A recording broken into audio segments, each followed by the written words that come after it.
I'm Wayne White, a member of the Texas chapter of the Explorers Club. Standing in the green room of the Baylor Norvell home in Rockport, Texas with my lovely wife, Melissa.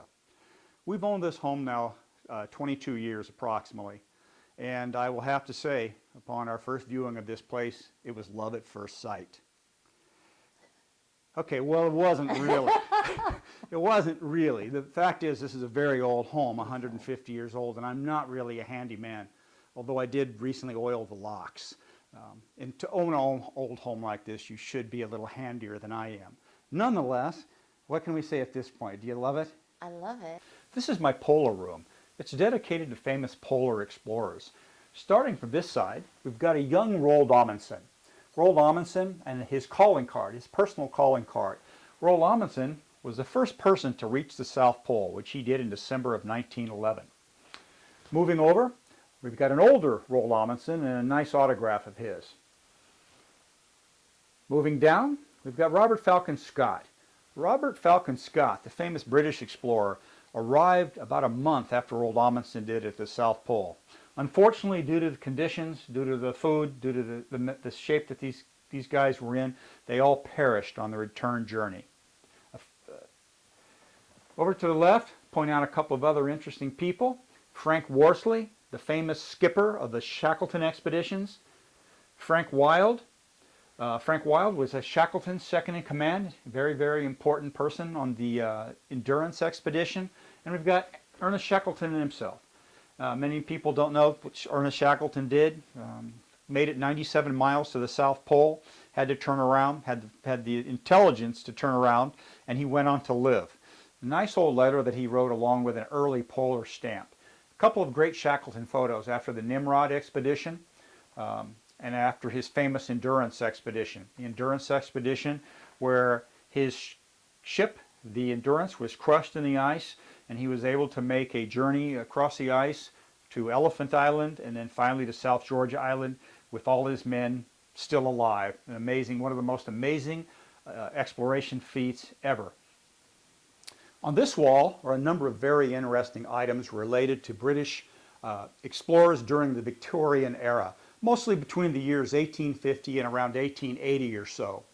Top left, we have Captain Sir Richard Francis Burton, who looked for the source of the Nile in the 1850s. Henry Morton Stanley next to him to the right, short letter that he wrote. Over here we have Lieutenant Cameron. Cameron crossed Africa during the Victorian era. Here, Paul du Chaillu. He was a European who was one of the first to be exposed to the gorillas, actually went into gorilla country and wrote an interesting book about that. The next part of my collection is something that's very important to me, and that commemorates the life of Dr. David Livingstone. Dr. Livingstone was a Christian missionary and a medical doctor who spent his entire life, for the most part, in Africa, doing what he could to end the slave trade, something that he found abhorrent that was occurring at that time. He basically gave his life to try to eradicate that heinous practice. A couple of interesting things here.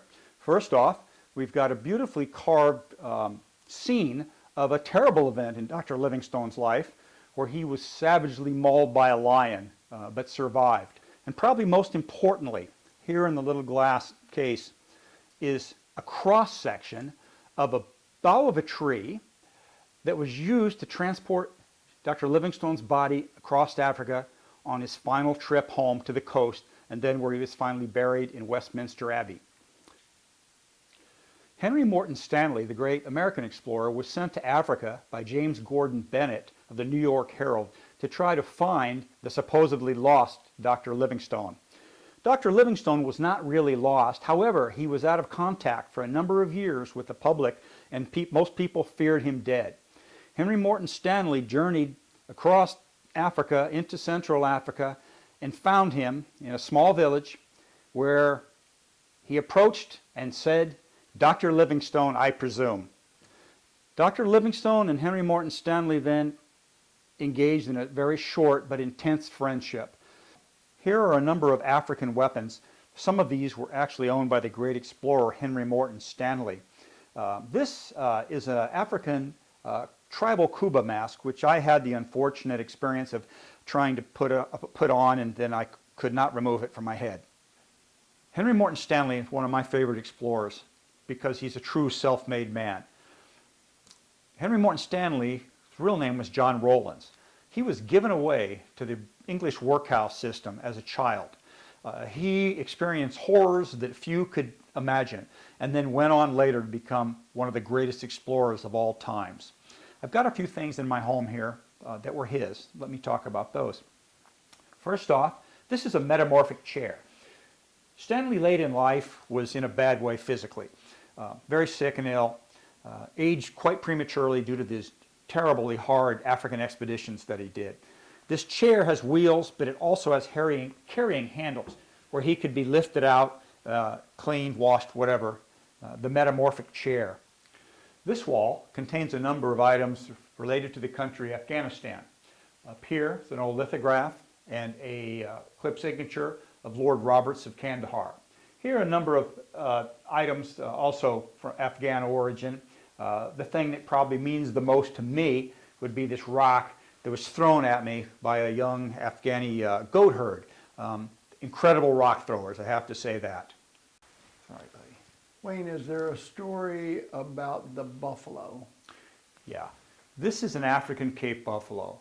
This Cape buffalo I shot in Tanzania some years back. This is an old bull. He was out of the herd by himself, solitary, out of the breeding population. We shot, we ate him, and we shared our meat with a nearby village. It was very happy to have that. This wall contains a number of things related to the Sudan. The striking military figure there is Lord Kitchener, Kitchener of Khartoum as he was known. It's an old silk screen. Above and around him are Sudanese weapons, various types of edged weapons. And above him is a map of the Sudan with a clip signature of General Gordon. General Gordon, who lost his life in Khartoum.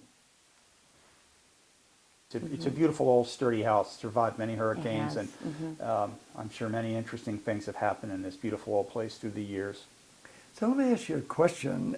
You have marvelous, marvelous artifacts, almost all about historical explorers.